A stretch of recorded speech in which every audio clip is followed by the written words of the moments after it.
What's going on, guys? JPP2 here. Hope you guys are enjoying your Friday. And for today's gameplay, we have an Adventure Pranks versus a branded Tri-Brigade, with my opponent playing branded Tri-Brigade going first.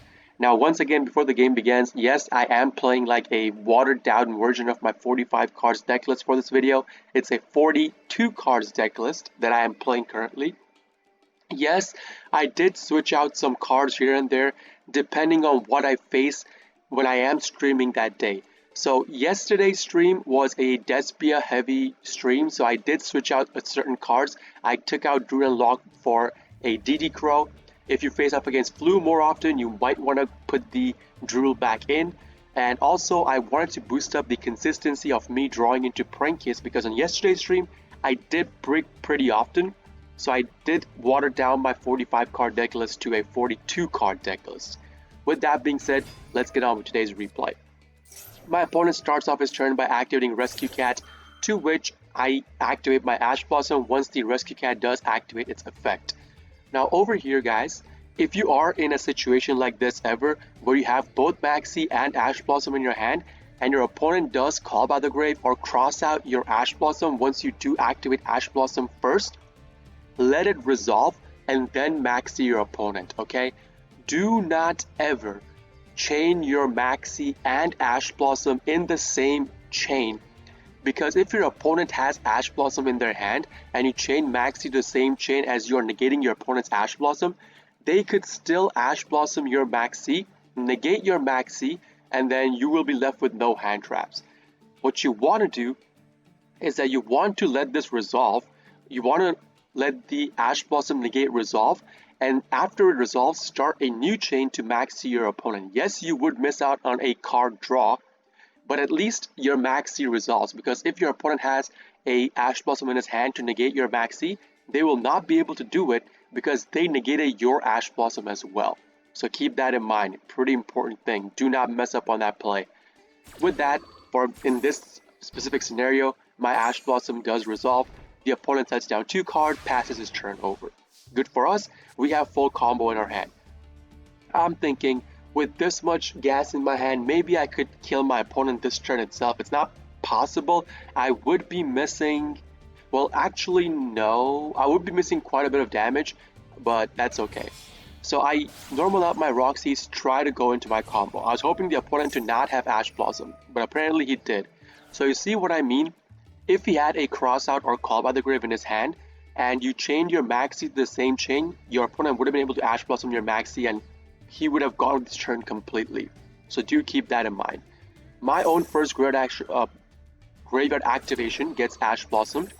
So we have nothing we can do here. So I set down the anti-spell, whack him in the face for 1k with my Meowmoo, and then pass my turn over. Opponent's turn, he draws a card. Now he ends up drawing into a Nerval, so once I see he put the Tri-Brigade engine on the field, I just instantly maxi him, because we know for a fact that he's going to go into his combo, right? Maxi resolves, he activates the Nerval, puts the Scareclaw Link 1 monster on the field. Now, this guy was only playing the Link 1 monster for the Scareclaw. He did not have any other Scareclaw cards in his deck list. He was only playing that to put these, play around, stuff like that.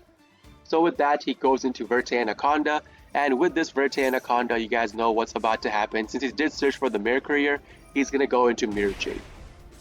Now, Mirror Jade, again, is a card that does kill off Prank Kids pretty heavily, okay? With this hand, if all this guy did was use his Mirror Jade to attack into my Meowmoo, I would have lost the game, okay? I would not have been able to mount a comeback from this. I would have straight up lost the game. But this guy actually does a greedy play. Now granted, this guy does not know that I have the Nemesis Corridor in my hand, nor does he know I run the Nemesis engine, but he does a greedy play to add a Nerval to his hand at the end of his turn with the Brigand. So he uses the Mirror Jade, pitches Brigand, and then he banishes out my Meowmoo for maximum damage on myself. Big misplay. You guys already know what I'm talking about. And so I did not want him getting the Brigand activation at the end of the turn. Also, I was just using the DD Crow as a bait. I was thinking, we know this guy added a Mirror Courier into his hand, right? So I was thinking if I DD Corral the Brigand, which will be his search for a combo starter card for his next turn, maybe we could bait out the Mirror Courier. And lo and behold, it baits out the Mirror Courier. Like, this is the biggest misplay the opponent could have made, right? He used up Mirror Jade, he used up the Mirror Courier, and now he's left with no interruptions aside from the 3 face down cards he has set in his back row. The Brigand activates just for a Nerval for a follow-up on his next turn. Now, I assume this card to be Imperm, okay? With the way he set down the card, I assume that card, like, straight away, Imperm. In my head, that card's Imperm now. So, I'm safe from one hand, one trap, right? Call out the Graves still kills me. I draw into an Ash Blossom. Not a great draw, but whatever. Now, since this guy did banish my Meowmoo face-up with the Mirror Jade, again, greedy play, our corridor is now activatable. So first of all, I use my Prankets plays to search for Lampseas, then I use the corridor, grab my Meowmoo, put it back into the extra deck, go into my Colossus. So the reason why I went into Colossus first is because I want to try to bait out some other back row set that he may have had, and lo and behold, another back row set that got baited out. Now this Imperm is on my turn, okay? Imperm on my turn does not do anything to Colossus. He's not going to be searching for cards this turn itself. So again, wasted. Granted, he could have been using the Imperm right away so that I could not activate this card, but this card is Anti-Spell Fragrance. I was not going to activate this card either way. It kills me more than it kills my opponent right now. So with him negating out the Colossus, I don't care much for it. He negates out the Anti-Spell as well. Don't care much for it. Normal out the Lampseas, start going into my combo, chain block with my plays on my first graveyard since my opponent does control a monster, go into Fancies. Afterwards, we go into our Doodly-Doo. We're going to get our graveyard activation, chain block with our Doodly-Doo, of course, as always. And don't know why he had another Imperm set on the field, but okay. Imperms out the Doodly-Doo. This is one of the safest plays, or one of the most correct plays my opponent did throughout the game of Imperming my Doodle-Doo. That means I cannot go for my Butler full combo. I will have to go into my Predaplan Vertity if I want to put Butler on the field, right? With that, I link off into my second Doodly-Doo, activate the Dropsies, and turns out the card he had set on the field was branded Retribution. I don't know if you guys know what this card does, but this card literally kills my opponent.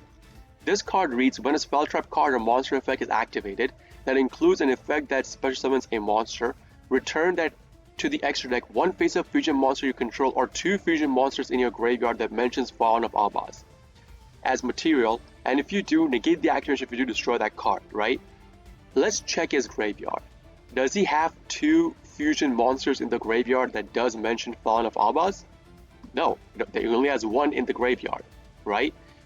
This card now will force him to make him recycle or bounce out his own Mirror Jade to negate my Dropsies activation in the graveyard, right? Cool. So far so good. But think about this. How many life points does this guy have? What's the total amount of damage I have on the field? I have 4.6k. This guy's at 4.5k. He lethally killed himself. Mirror Jade was saving him from me lethaling him this turn, and he gives me the free window to lethal him. This is, by the way, I believe a Diamond 2 gameplay, so keep that in mind as well. And with that, the opponent just scoops. He knows he's done, he messed up, he scoops the game. That's it for today's game, guys. If you guys do enjoy this kind of videos, please consider hitting a like button, subbing to my channel for more daily prank video uploads, and if you guys are interested in the live version of all of this, I do live stream on Twitch, twitch.tv/jpbduel. Link along with my schedule and a link to my Discord will be in the video description so for you guys to check out. This is JPBduel signing out for today. I'll be seeing you all in the next video. Peace!